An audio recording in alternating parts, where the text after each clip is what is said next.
атрымліваецца дастаткова цікава. Ну, палітычныя рэпрэсіі ў нашай краіне і ў Расіі дастаткова даследаваны. Я б не сказала, што дасканала, але дастаткова, каб уяўляць сабе гэтую грамадскую з'яву. Але савецкая дзяржава, яна мае не толькі палітычныя рэпрэсіі. І значную частку ў развіцці гэтай дзяржавы маюць эканамічныя рэпрэсіі. На сённяшні дзень грамадства не засяроджана на гэтым моманце развіцця дзяржавы.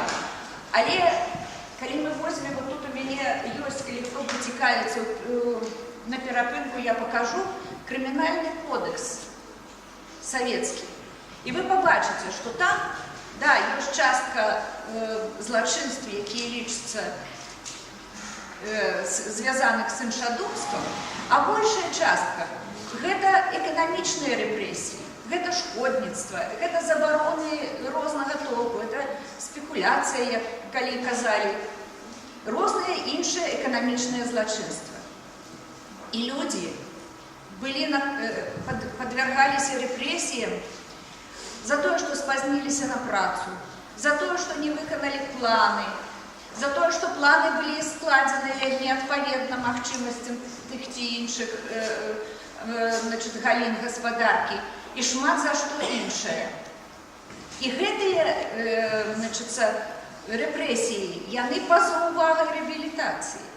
І на сённяшні дзень рэпрэсіўная сутнасць дзяржавы і рэабілітацыя, яны не карэлююць адзін з адным. Я думаю, што у наступным дакладзе гэтая праблема будзе закранутая болей глыбока. Я проста засяроджвала ўвагу на тым, што яшчэ сёння нам важна зразумець. Рэлігійныя праблемы, рэлігійныя рэпрэсіі. Найбольш сёння вывучаныя рэпрэсіі супроць святарства праваслаўнай канфесіі.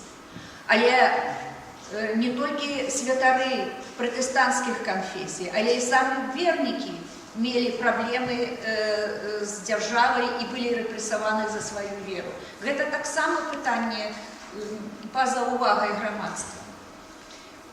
На Беларусі былі і рэпрэсіі па нацыянальным прыкметах супроць немцаў, супроць палякаў, у першую чаргу, супроць латышоў. І гэта тысячы чалавек. Гэта не адзін, не два. Это людзі забітыя, людзі сасланыя. Супроць габрэяў, это ўжо пасля вайны. Там у даваенны перыяд супроць габрэяў неяўныя такія рэпрэсіі. І вось калі мы гаворым пра неяўныя рэпрэсіі, вот як супроць габрэяў, я хочу засяродзіць увагу яшчэ на адным моманце. Мы гаворым пра тое, што ёсць рэпрэсіі на падставе закона. І ёсць, як гавораць, законныя рэпрэсіі. І ёсць рэпрэсіі, быццам бы, незаконныя.